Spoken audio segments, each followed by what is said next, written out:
रहीम start करते हैं जल्दी जल्दी। कैंडिडेट चैप्टर नंबर 2 को रिसेप्टर क्या होता है, जिसके ऊपर ड्रग अटैच होता है उसको हम कहते हैं रिसेप्टर। इसकी दो प्रॉपर्टीज होनी चाहिए, एक तो ये अपने लाइगेंड के लिए सिलेक्टिव हो और दूसरा जब इस पर लाइगेंड लगे तो ये मॉडिफाई हो जाए। आमतौर पर ये प्रोटीन्स होते हैं, उसके अलावा मैक्रोमोलिक्यूल्स सच एज डीएनए वगैरह भी हो सकते हैं। रिसेप्टर पर जिस जगह पे लाइगेंड अटैच होता है उसको हम रिसेप्टर साइट या रिकॉग्निशन साइट कहते हैं। जब रिसेप्टर पे कोई चीज अटैच हो जाती है तो फिर आगे इफेक्ट को प्रोड्यूस करने के लिए जो मशीनरी होती है उसको हम कहते हैं इफेक्टर्स। ये भी होता है कि एक ही मॉलिक्यूल खुद रिसेप्टर भी हो और खुद इफेक्टर भी हो। एग्जांपल उसकी होती है टायरोसिन काइनेज। फिर आता है हमारे पास ग्रेडेड डोज रिस्पांस रिलेशनशिप। ये एक ऐसी कर्व होती है जिसमें हमारे पास एक्स एक्सिस पे ड्रग की डोज इंक्रीज कर रहे होते हैं और वाई एक्सिस पे हम लोग देख रहे होते हैं कि भाई कितना उसका रिस्पांस बढ़ गया। जैसे जैसे हम डोज बढ़ाते रहते हैं साथ साथ effect of the drug increase करता चला जाता है।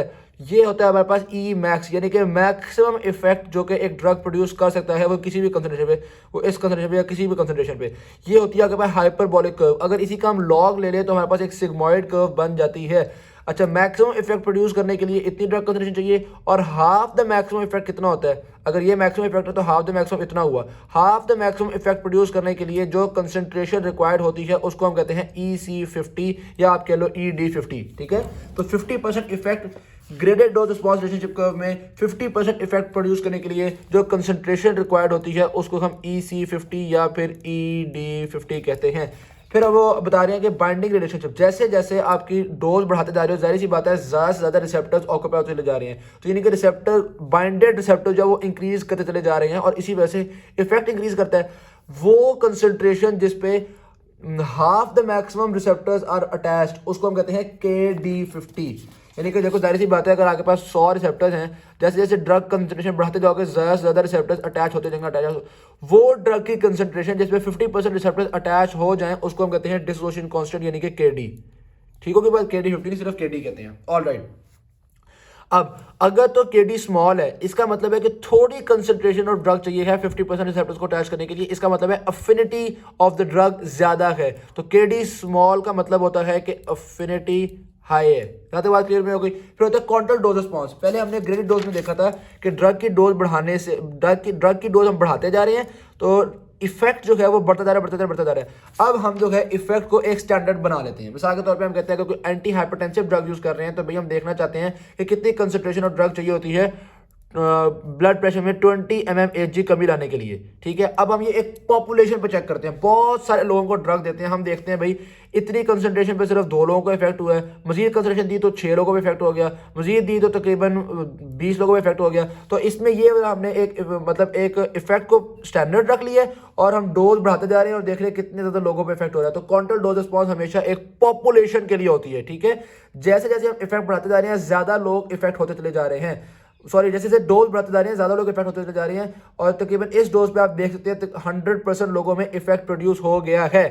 वो डोज जिसमें 50% लोगों पे इफेक्ट प्रोड्यूस हो जाए, कोई भी स्टैंडर्ड इफेक्ट जो भी थेराप्यूटिक इफेक्ट है, वो डोज जिसमें 50% लोगों पे थेराप्यूटिक इफेक्ट प्रोड्यूस हो जाए उसको हम कहते हैं मीडियम इफेक्टिव डोज। तो ED50 आपके क्वार्टर डोज रिस्पांस में भी होती है, लेकिन इसकी ED50 का मतलब और है, उसकी ED50 का मतलब और है। वो भी हम पोटेंशियल में भी दोबारा देख लेंगे। अच्छा, हो सकता है हमने स्टैंडर्ड के वजह हम देखें कि भाई अब देखते हैं ड्रग कितने लोगों में लीथल हो रहा है। ठीक है, कितनी डोज ऑफ ड्रग जो होती है वो लीथल इफेक्ट प्रोड्यूस करती है। तो वो डोज जो हाफ पॉपुलेशन में लीथल इफेक्ट को प्रोड्यूस करते हैं उसको हम कहते हैं LD50। वो डोज जो हाफ पॉपुलेशन में सिर्फ टॉक्सिक डोज इफेक्ट कॉज करती है उसको हम कहते हैं TD50। तो ये होगा मीडियम इफेक्टिव डोज, ये होगा मीडियम लीथल डोज, ये होगा medium toxic dose. Counter dose response complete हो गई। फिर नेक्स्ट आती है, अच्छा हाँ, फिर ये बात भी है अगर ये काउंटर डोज बहुत स्टीप होगी तो इसका मतलब है वेरिएशन बहुत थोड़ी है पॉपुलेशन में, तकरीबन एक ही ड्रग कंसंट्रेशन सारे लोगों पे इफेक्ट कर लेती है, मतलब सिविल ड्रग कंसंट्रेशन। और अगर ये जो कर्व है वो बड़ी ऐसे करके होगी तो हम कहेंगे यार देखो कुछ लोगों में इतनी सी कंसंट्रेशन पे इफेक्ट होता है, कुछ के लिए बहुत ज्यादा कंसंट्रेशन देनी पड़ रही है। इसका मतलब एक पॉपुलेशन में बहुत ज्यादा वेरिएशन आ रही है। तो ये वजह स्टीप कर्व अच्छी होगी ताकि डॉक्टर को पता हो बहुत ज्यादा वेरिएशन ना हो।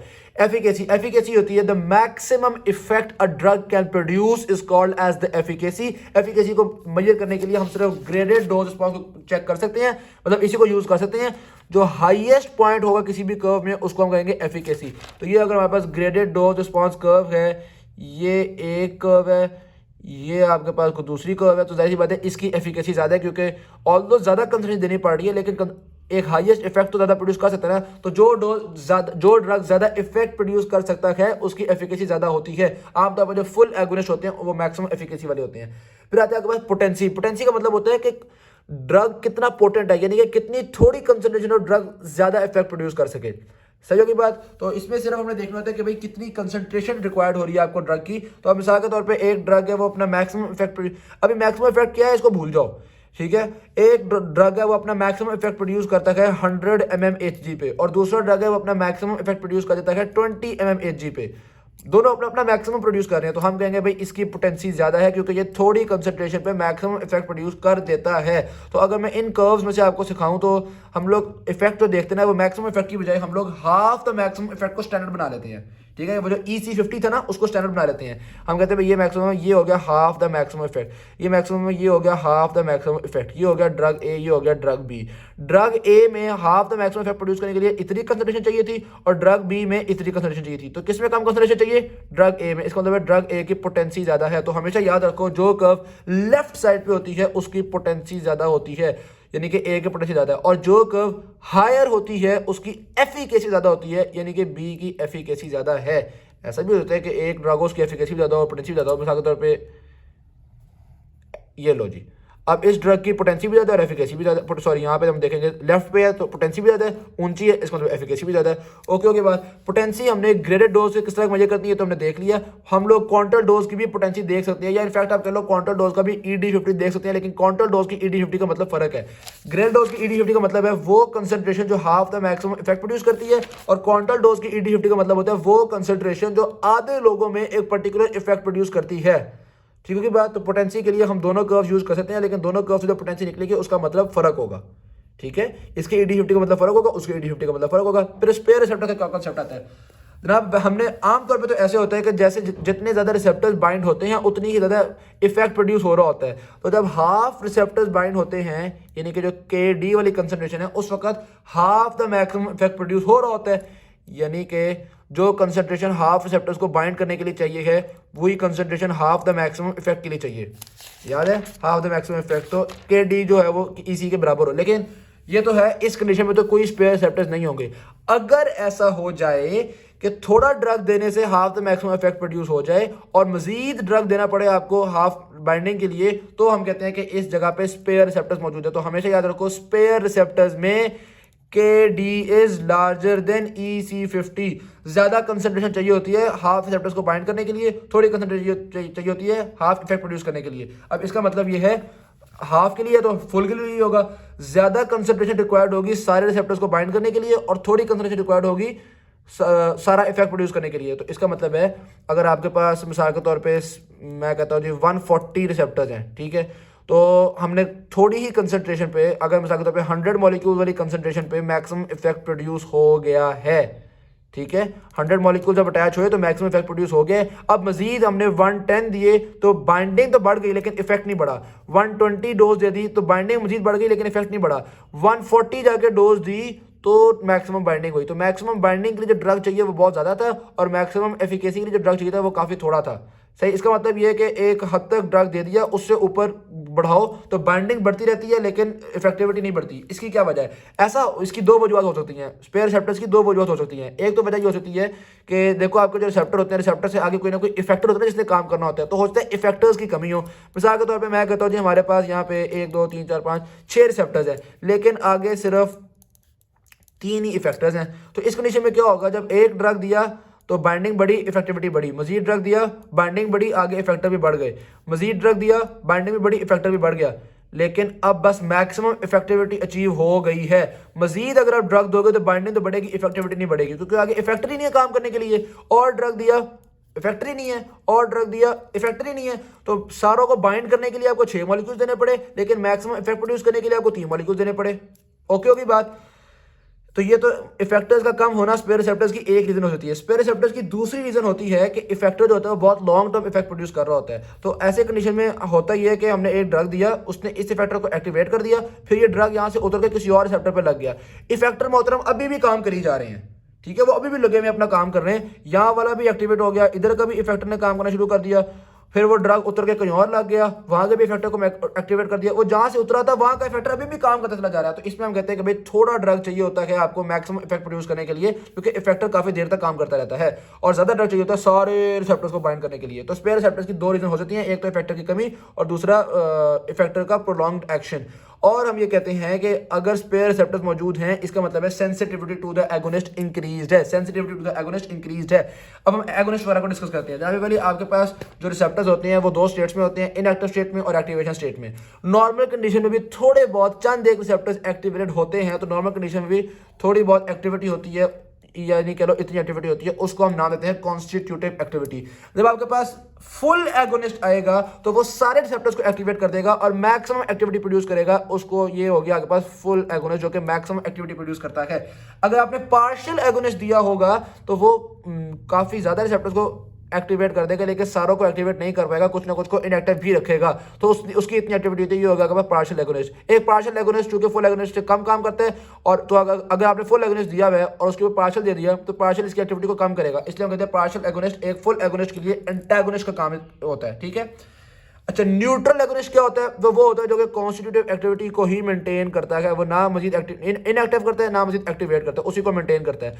और इनवर्स एगोनिस्ट वो होता है जो कि कॉन्स्टिट्यूटिव एक्टिविटी से भी कम कर देता है, बिल्कुल ही किसी को एक्टिव छोड़ता ही नहीं है, एक्टिविटी को बिल्कुल ही लो ले जाता है, वो होता है आपके पास इनवर्स एगोनिस्ट। अब जाहिर सी बात है कि जो आपके पास न्यूट्रल एंटागोनिस्ट है या न्यूट्रल एगोनिस्ट है वो इनवर्स एगोनिस्ट के लिए तो एगोनिस्ट का रोल प्ले करेगा। ठीक होगी ना बात?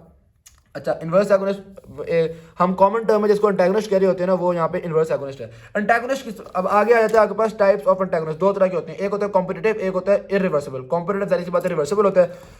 कॉम्पिटिटिव जो होता है वो हमारे पास सेम, अगर जिस बाइंडिंग साइड पे लिगैंड लगना होता है उसी बाइंडिंग साइड पे कॉम्पिटिटिव रिसेप्टर भी लगता है, तो ये रिवर्सिबल होता है। अगर आप ड्रग की डोज को इंक्रीज कर दो तो कॉम्पिटिटिव रिसेप्टर जो एंटागोनिस्ट है ये हट जाएगा और काम सही हो जाएगा। इसका मतलब ये हुआ कि अभी भी आप मैक्सिमम इफेक्ट प्रोड्यूस कर सकते हो, लेकिन अब आपको ज्यादा डोज देनी पड़ेगी। इसका मतलब ये हुआ कि पोटेंसी ड्रग की कम हो गई है। इसका मतलब ये हुआ कि जब कॉम्पिटिटिव रिसेप्टर देते हैं तो अगर ये आपके पास स्टैंडर्ड कर्व थी, अब कर्व जो है वो ज्यादा राइट साइड पे बनेगी। ठीक है, कॉम्पिटिटिव रिसेप्टर के देने की वजह से कर्व ज्यादा राइट साइड पे बनती है। और अगर आपने इरिवर्सिबल रिसेप्टर दे दिया तो इरिवर्सिबल रिसेप्टर नॉन मतलब ये जो रिसेप्टर साइड है इस पर नहीं लगता, किसी और साइड पे लगता है, एक्टिव साइड पे नहीं लगता, किसी और साइड पे लगता है और इरिवर्सिबल रिसेप्टर को खराब कर देता है। तो अब आप जितनी मर्जी डोज को बढ़ा दो आप मैक्सिमम इफेक्ट प्रोड्यूस नहीं कर सकते। इसका मतलब ये हुआ कि मैक्सिमम इफेक्ट डिक्रीज हो जाएगा। पहले अगर इतना इफेक्ट हो रहा था तो अब सिर्फ इतना ही इफेक्ट हो सकेगा, और चूंकि कंसंट्रेशन बढ़ाने से कोई फर्क नहीं पड़ता, इसलिए पोटेंसी सेम रहती है, राइट लेफ्ट चेंज नहीं होता। तो इरिवर्सिबल होता है वो पोटेंसी को इरिवर्सिबल होता है वो एफिकेसी को कम कर देता है, और जो रिवर्सिबल होता है यानी कि कॉम्पिटिटिव होता है वो आपकी पोटेंसी को कम कर देता है। ओके होगी बात?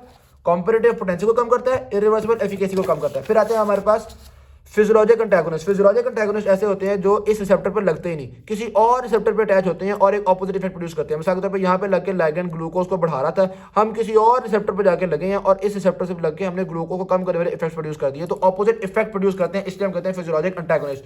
और केमिकल एंटागोनिस्ट वो होते हैं जो किसी रिसेप्टर पर लगते ही नहीं, बल्कि डायरेक्टली जाके जो ड्रग है ना उस ड्रग को तोड़ने की कोशिश करते हैं ताकि वो ड्रग इफेक्ट प्रोड्यूस ही ना कर सके। ये हो गया आपके पास केमिकल एंटागोनिस्ट। फिर आता है थेरेप्यूटिक इंडेक्स और therapeutic window. Therapeutic index is the ratio of LD50 over ED50। ठीक है जी, वो डोज जो कि हाफ लोगों में टॉक्सिसिटी लीथल इफेक्ट कॉज कर रही है और वो डोज जो कि हाफ लोगों में इफेक्टिव कॉज कर रही है। तो ये ऐसी बात है, अगर थेरेप्यूटिक इंडेक्स बहुत हाई हो तो बड़ी अच्छी बात होती है। थेरेप्यूटिक इंडेक्स ड्रग की सेफ्टी शो करता है। मिसाल के तौर पर एक ड्रग है वो जनाबे वाली सिर्फ 3 मिलीग्राम जो है ना वो हाफ लोगों में इफेक्टिविटी प्रोड्यूस कर देता है, और लीथल डोज की बहुत ज्यादा है, वो कोई तकरीबन 150 मिलीग्राम पे ना हाफ लोगों में लीथल डोज कॉज करता है। तो इसका पहला थेरेप्यूटिक इंडेक्स निकलेगा 150 डिवाइडेड बाय 350। तो ये तो बहुत अच्छा थेरेप्यूटिक इंडेक्स है, इसका मतलब काफी सेफ ड्रग है। अगर आप 3 मिलीग्राम से ऊपर 5-6 मिलीग्राम दो तो बड़ी अच्छी बात है। ठीक है ना, कम होगा और ना इतना होगा कि लीथल इफेक्ट प्रोड्यूस होना शुरू हो जाए। ये तो हो गया आपके पास थेरेप्यूटिक इंडेक्स। अच्छा, अगर लो थेरेप्यूटिक इंडेक्स का ड्रग की मैं मिसाल दूं आपको, तो कोई ऐसा ड्रग जो 10 मिलीग्राम देना पड़ा आपको इफेक्टिविटी, ED50 उसका 10 मिलीग्राम है और समझ लो 20 मिलीग्राम पे वो लीथल डोज हो गई, तो इसका थेरेप्यूटिक इंडेक्स निकलेगा सिर्फ 2। तो ये तो बहुत खराब किस्म का ड्रग है। दूसरी चीज होती है थेरेप्यूटिक विंडो। थेरेप्यूटिक विंडो होती है minimum drug required to produce the effectivity और minimum drug required to produce the toxicity या लीथल डोज। ठीक है, तो ये इनके बीच में जो फर्क होता है इसको हम नाम देते हैं थेरेप्यूटिक विंडो।